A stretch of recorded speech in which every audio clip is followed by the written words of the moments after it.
Alright, what is going on YouTube? Welcome back. And I'm assuming if you have clicked on this video, then you are struggling to fall asleep or struggling to stay asleep, which is something that I am not a stranger to whatsoever. In my past, I had big issues with insomnia. I would go sometimes nights without getting any sleep, multiple in a row, some nights where I had 3, and then I would have like a day where I crashed and got 9 hours, and then the cycle would continue again. And it was brutal, and I was going a little crazy. And I'm sure that you watching this video right now might be feeling a similar type of way. But I'm here to tell you that there are a lot of factors that go into sleep or lack of. And you probably don't need me to tell you how important sleep is. It is one of the most important things in life, really, and the cornerstone of your overall health. But that is not to freak you out or make you panic in any way, because panicking is one of the main ways that insomnia can kind of snowball into a much bigger issue, because it's not something so simple as choosing what to or what not to eat or ingest or going to the gym.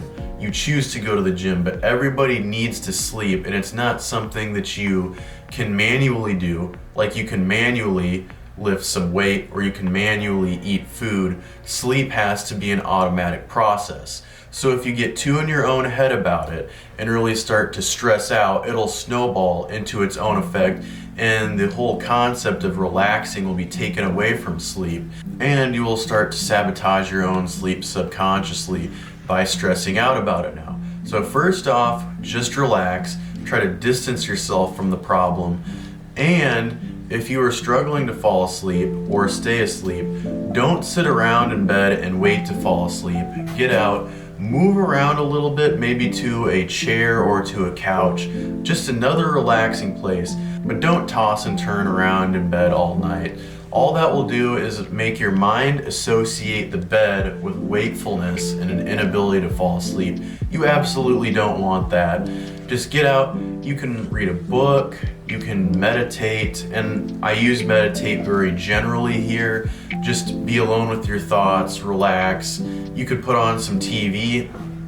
I highly recommend, if you're doing anything with a screen during this time where you can't fall asleep, or in the moments leading up to when you go to sleep, that you are using some sunglasses of some kind to block some of those rays from your phone or from your TV from hitting your eyes and making you more awake and alert, because light does play a big role in wakefulness and lack of sleep. Because obviously a big part of your circadian rhythm is your light regulation. But as I was saying, you want to make sure you're also ingesting information. If you use your phone, which I don't recommend, if you're going to use a screen, I recommend just watching some TV, putting on something relatively relaxing, and wearing some sunglasses so that the bright light isn't keeping you even more awake. But if you use your phone, there's so many different ways your mind can be pulled, and you could be stressed out or carried off into a thought pattern thinking about this or that, the news, something interesting, or emails or alerts or some other order of business you got to get done. So don't use the phone too much if you're having trouble sleeping, and don't use it too much leading up to sleep, because your mind could get pulled off in any other direction and your mind could start racing, and the light that your phone gives off also can keep you up a little bit.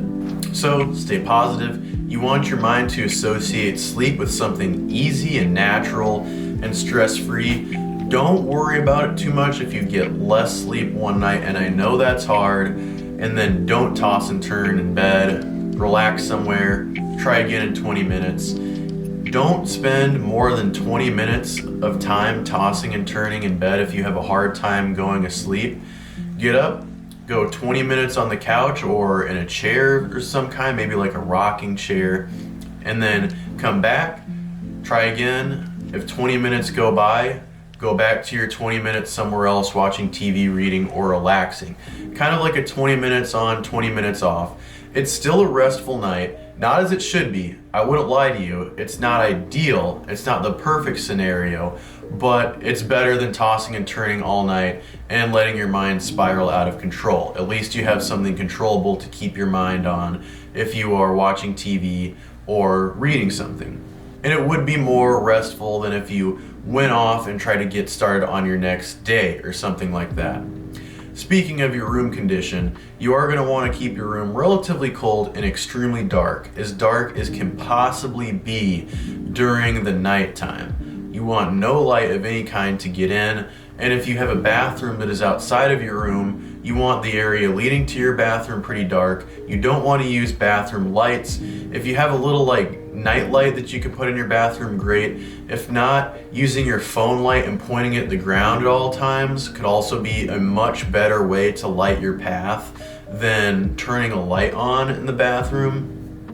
And the reason why I say this is because bright light will spike your cortisol a little bit and enter you into another waking cycle. So I understand hydration is another important component of health. Sometimes you have to wake up in the middle of the night to pee. That goes with the territory of staying hydrated.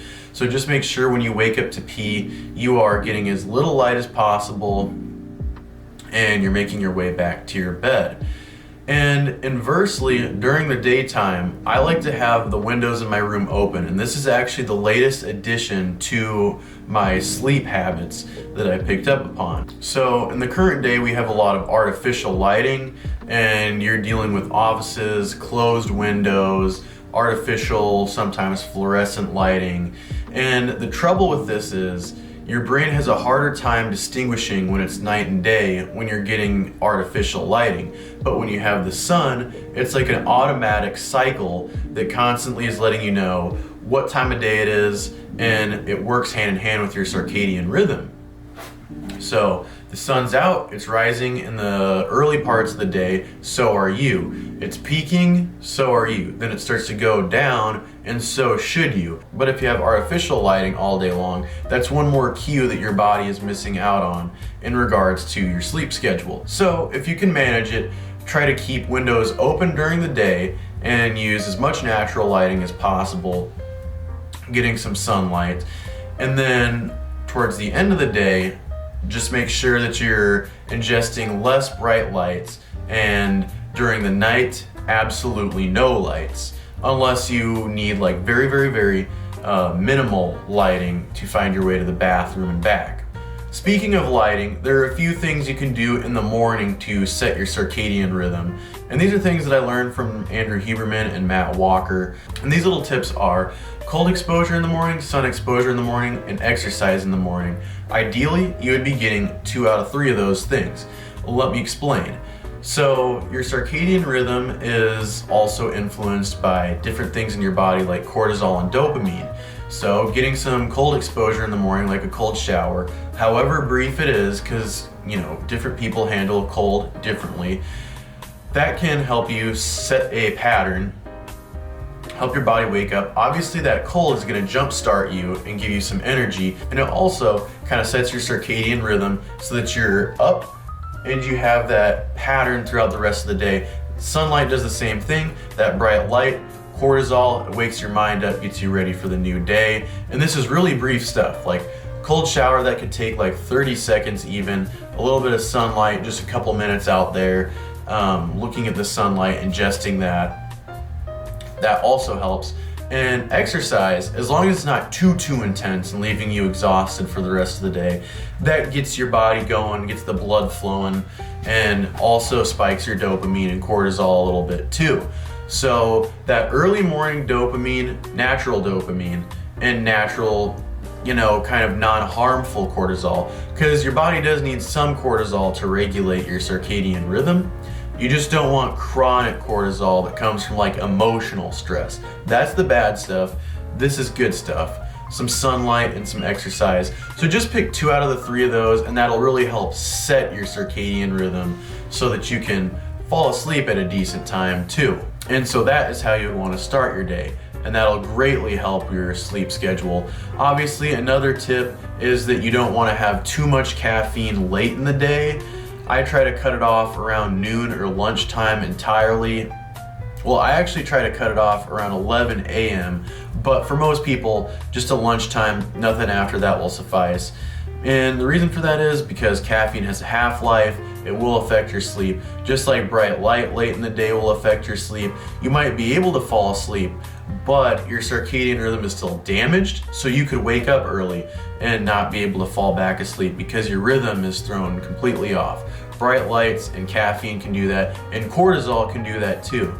So you don't want to have too much stress late in the day, and I made a video covering this, how deep exhaling, normal breathe in, and then deeper exhale, trying to breathe out more than you're breathing in through multiple little short bouts throughout the end of your day as part of your winding down routine can help you lower your cortisol, but also get rid of CO2. This is a discovery I made all on my own, that excess carbon dioxide from high stress, because when you're stressed, you're breathing in a little more you're breathing in a little more than you're breathing out, because breathing out is kind of relaxing, and if you don't have time to relax, you're not having time to breathe out as much, and you're not having as much time to rid yourself of that carbon dioxide.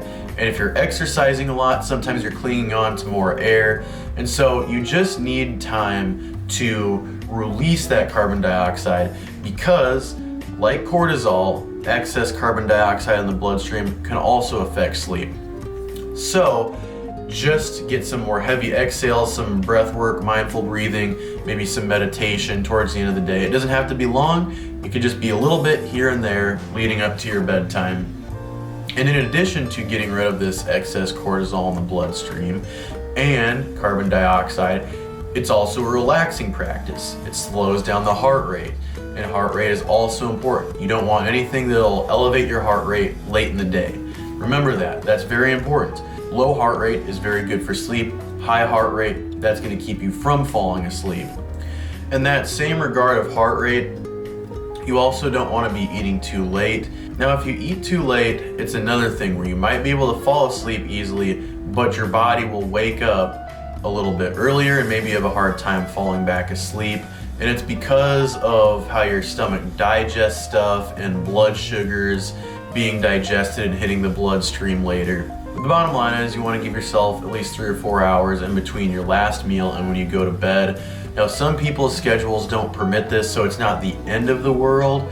Just try not to have a huge meal before bed. Maybe you'll get used to it. It's not the most important thing on this list, but it is something that if it is in your control, it would help you if you need to optimize every single factor to get good sleep, like I kind of did. Now, an easy tip to help you get better sleep is to control the other variables like noise. So if it's noise that's waking you up, that's awesome, because that's not something that has to do with your mind or body, it's an external force. And what you can do to counter that is get a noise machine or something. And I have very thin walls at my house, and getting a noise machine and a fan, putting them kind of right next to my bed, that helped me immeasurably, because I'm kind of a light sleeper, but these noise machines went a long way. And I can put the link to mine down below in the description. I'm not sponsored, but it's a very good noise machine and it goes a long ways. It has helped reduce noise-related sleep issues drastically, and having a little bit of white noise helps anyway. Taking magnesium threonate before bed is also something that can improve your falling asleep at first. It certainly helps me a lot. It relaxes me. It kind of turns off that part of the brain that's anticipating the next day and stressing about what's next.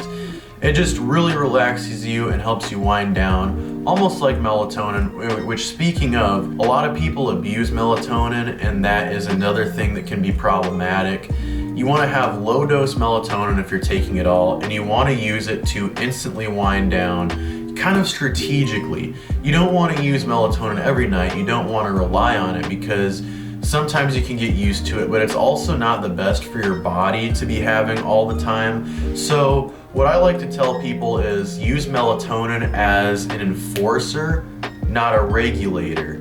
If there's a night where you have to wind down quickly, maybe you had a stressful event late in the day, or just something, you had some demand late in the day and you missed your normal wind down routine, just have a little melatonin to enforce that normal bedtime, because a normal bedtime, and we'll get to that in a second, is also one of the most important things about a sleep schedule: consistency. that is huge.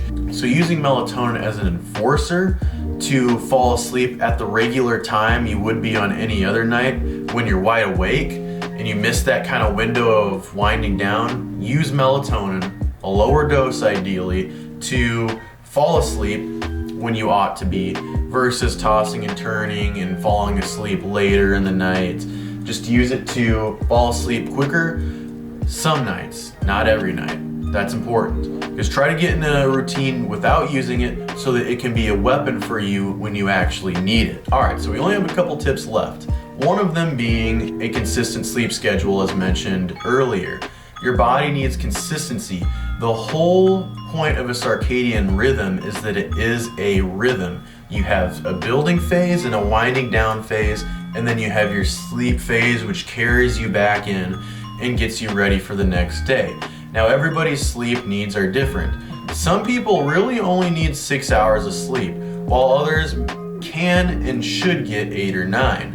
I'm somebody who, if I try to get 9 hours of sleep, which I feel like I need, I will get less sleep the next day and my quality of sleep will go down, and it'll just turn out to me spending more time in bed, which is not ideal. For me, 7.5 is more of an attainable window that I can get every single night, and it's enough quality. It does the trick for me. And that might be different for you. Maybe you need 8, 8.5, 9, sometimes even 10, sometimes even 6 hours. If you can get more sleep, and this is important, if you can get more sleep every night, that should be what you're going for. If you can't, you don't want to force yourself to get more. If you can only get 6 a night, every single night, then I would try to stick to that 6 hours and set a wake-up time, set an alarm. Don't rely on your own body, but set an alarm one time every single day. Only give yourself 15 minutes plus or minus of sleeping in every single night, but have that time. Don't deviate from it, and then go to bed at the appropriate time according to when you're waking up and how much sleep you need to get. This consistency is very important. Now, how do you determine what time you wake up and go to bed? Well, most people's jobs will dictate when that will be. But say you have a little bit of wiggle room, there are two camps of thought in determining when one should go to sleep. Some people think that you should go to bed and wake up with the sun, and that does work for a lot of people because the sunlight is a big part in your circadian rhythm. That light being ingested by your eyes will be greatly influential on when you can wake up and go to bed. If sunlight happens to get into your room and you can't manage to block light from getting in, well, then obviously it would help to be able to get up and wake up right when the sunlight gets in, and then go to bed when the sun goes down. At some point, you know what I mean? At some point, maybe it's a couple hours after the sun goes down. But the bottom line is, a lot of people think that the best way to do it is to wake up with the sun and go to bed with the moon. There's another thought camp that talks about chronotypes, and that some people are morning people, some people are night people, and some people are a bit in between, and that you would be doing a disservice to yourself and fighting your genetics by trying to choose a different sleep schedule. And society has really pushed people into the early bird category. So maybe genetically more people are early birds than night owls, or somewhere in the middle. I think that I am somewhere in the middle, and that is kind of how I've corrected my sleep schedule, by giving myself a time like going to bed at 12, waking up at like 8:18ish. Like I'm in bed at 12:30. I pushed it back because of one of my jobs. I have a job that goes late into the night, but that's a different story. So I'm in bed at 12:30 and I wake up at 8:30, 8:33 actually. And then once I'm actually in bed, it takes me about 15 to 20 minutes to actually pass out. So a good approach is to set a time that you're gonna wake up every single day, that naturally your body would wake up. If left to your own devices, what's the average time, or just when you have to wake up for your job, that you just wake up every single morning and then have a late bedtime and then work your way back. Trying to just keep going to bed earlier and earlier until that starts to affect when you wake up, or you can't fall asleep any earlier, and that is your new sleep schedule. So set the time, work your way back, and when you can't go back any further, stick to that solid routine. I also wanted to go back and add the importance of having a little wind down ritual where you're separating yourself from the stressors of the day and just easing yourself into a more relaxed state. For me, this is going on a late night walk, not a fast one, outside, enjoying the stars. It's a little cooler out, but just decompressing. Going for walks helps you lower your cortisol, which is huge in going to bed. And then I just kind of sit down and watch some TV. That's kind of my wind down process. It takes about an hour and a half. It could take 2 hours. It can take less than an hour and a half. But it's just to kind of relax me and separate me from the rest of the day, transition into sleep, transition into bedtime. Because remember, that consistency is key. Having a natural rhythm will take away from all of the intention, all of the work to, fall asleep and stay asleep and all this jazz, and it'll just make it effortless, ideally. And if you're watching this video, maybe that hasn't worked for you, and the other tips are gonna be something that drastically improves your routine. But we have a couple more anyway. So I also have inositol. That's a good supplement. It's a neurotransmitter that helps with sleep. When I can't sleep, I supplement my sleep with hot baths, salt baths, like Epsom salts. Like using Epsom salts, this is something I've talked about on the channel a lot. And hot water is relaxing. It's good for the immune system, which is something that suffers when you don't sleep. And the Epsom salts heal muscle, which is something that suffers when I don't sleep. So I just kind of have that time where I'm not really thinking about too much, so my brain can kind of rest and my body is healing. Not nearly as much as I would if I was sleeping, but it's kind of supplemental. Another thing to help with sleep is room temperature control. I said at the beginning of the video that you want to start off cool, but your body naturally has heat rhythms too. And so if you wake up to pee in the middle of the night, you ideally would want your room temperature to be a little warmer than it was when you went to bed. But not a lot of people can change the room temperature or fluctuate it without doing something that'll wake them up or keep them up, because it gets the mind too busy or something like that, changing the temperature. So what I do is I stay clothed kind of heavily, like long sleeves all the way up until bed. Then I sleep in my underwear, because that's the most cool sleeping temperature, is when I shed that layer of clothing and get into my nice cool bed. My room is about 65 degrees when I go to bed, and being in my underwear, that's pretty cool. And I usually wake up to pee later in the morning, like kind of early morning, late night time. And then I put my clothes back on. So instead of having to make my room temperature warmer, my body has an extra layer of clothing, because your body naturally cools as the night going on. So putting those clothes on will help you stay asleep longer and get into that REM sleep, because these heat patterns while you're asleep drastically affect your REM sleep. Being a little warmer later in your night of sleep will help you get into a little deeper REM sleep later in the night. That's kind of how it works. I'm sorry if I'm not explaining that well, but just know that really cool early in the night and a little warmer towards that morning wake up time is going to give you the biggest bang for your buck in terms of deep and REM sleep. And going clothes up until bed, dropping down to underwear, and then adding the clothes back later is just the easiest way to make that happen. Don't drink too much water before bed.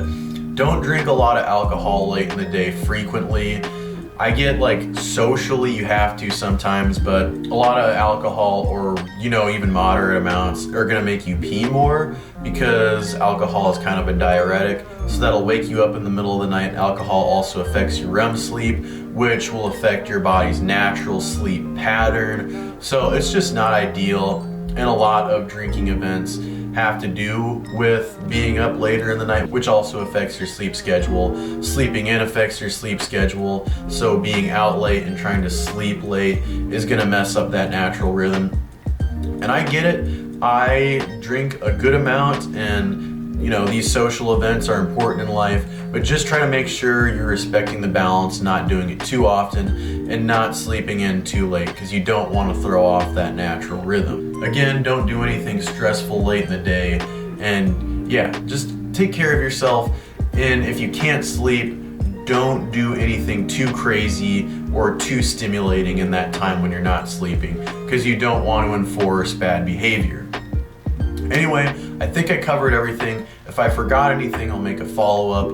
If you can't fall asleep right now, I pray that you find your sleep and you find your rest, and that this video helps you. I really do hope this video helps you guys. And because I know how hard it is to not sleep. It's the worst thing anybody can go through, insomnia, and you can't be you without sleep. But just keep moving forward, don't give up, and try to apply some of these things, maybe one step at a time. I know it's a lot, but yeah, I love you guys, God bless y'all, peace out, and I will see y'all next time.